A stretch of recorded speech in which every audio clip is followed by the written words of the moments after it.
Okay, I got in these surgical scissors from a local veterinarian, and we're going to test them real quick on a nitrile glove. And they cut, but there's a little resistance on there, and so now we're going to sharpen them.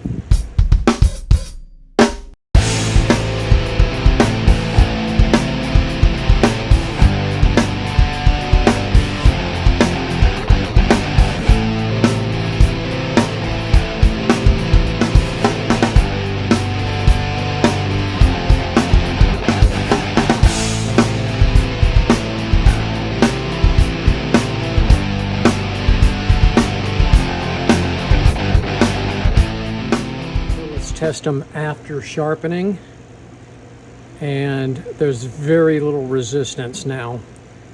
So we used our flat hone and got these sharp for the veterinarian.